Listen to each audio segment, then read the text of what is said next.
¿Qué opinas sobre este tema? Queremos escuchar tus comentarios. No pierdas más tiempo. Ingresa a micomunidad.com y conoce nuevos amigos de tu misma fe. Suscríbete y comienza a ser parte ya de nuestra comunidad.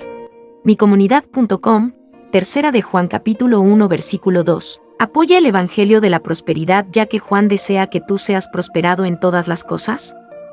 El apóstol Juan dirige su tercera carta a Gayo, y agrega que Juan está orando para que Gayo prospere en todos los aspectos y goce de buena salud. 3 de Juan capítulo 1 versículo 2.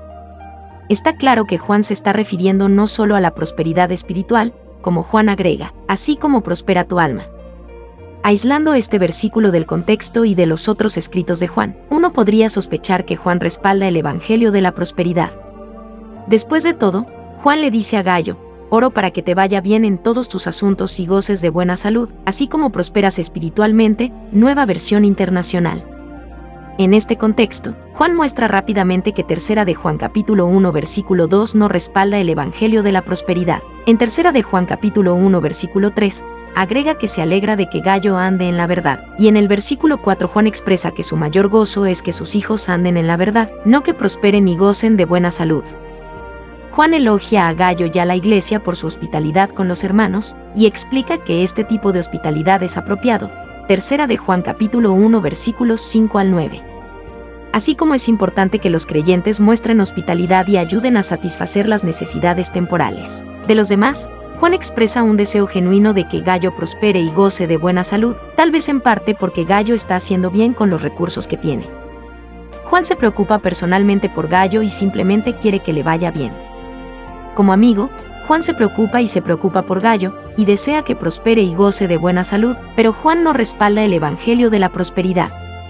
En una carta anterior, Juan había escrito que el gozo pleno proviene de la comunión con Dios y con otros creyentes. 1 de Juan capítulo 1 versículo 4, no de la prosperidad física y la buena salud. De hecho, Juan recuerda a sus lectores que la prosperidad en este mundo actual no dura, ya que este mundo y los deseos que uno pudiera tener en este mundo están desapareciendo. 1 de Juan capítulo 2 versículos 15 al 18. Además, los hermanos deben estar dispuestos a dar sus propias vidas el uno por el otro. 1 de Juan capítulo 3 versículo 16. Juan no le está dando un gran valor a la prosperidad y la salud, de hecho, está más enfocado en la solidez de la doctrina de sus lectores y en su amor mutuo. El Evangelio de Juan es coherente con lo que escribió en sus cartas.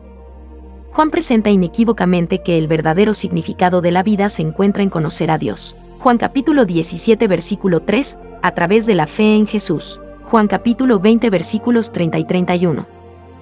Juan registró el encuentro de Jesús con la mujer samaritana junto al pozo. Jesús le dijo que el que viene a Jesús nunca tendrá sed, Juan capítulo 4 versículos 13 y 14, sino que será lleno de vida eterna. La mujer pensó al principio que Jesús estaba hablando del agua real, Juan capítulo 4 versículo 14, pero pronto reconoció que él estaba hablando de sí mismo como el que podía satisfacer la necesidad humana, Juan capítulo 4 versículo 29. Había aprendido una lección importante: la prosperidad y la salud son bendiciones, pero eso no es lo que Jesús estaba ofreciendo. Él estaba ofreciendo su vida al creer en él. Juan registró un caso similar cuando Jesús alimentó a 5,000 personas y luego les dijo que él era el pan de vida, Juan capítulo 10 versículo 35, y que los que venían a él ya no tendrían hambre. Instó a sus oyentes a no centrarse en la comida que perece, sino a buscar el regalo que Jesús les estaba ofreciendo, la vida eterna, Juan capítulo 10 versículo 27. Juan entendió que el Evangelio no se trata de prosperidad y salud. Juan no respaldaba el Evangelio de la prosperidad. En cambio, estaba proclamando el Evangelio de Jesús que ofrece la vida eterna, que es de un valor infinitamente mayor que la prosperidad física y la salud. Ciertamente, Juan oró para que Gayo prosperara y gozara de buena salud. Para él era natural hacerlo. Pero Juan entendió que esas bendiciones temporales no están garantizadas, ni deben ser prioridades en la vida del cristiano. ¿Qué opinas sobre este tema? Queremos escuchar tus comentarios. No pierdas más tiempo. Ingresa a micomunidad.com y conoce nuevos amigos de tu misma fe. Suscríbete y comienza a ser parte ya de nuestra comunidad.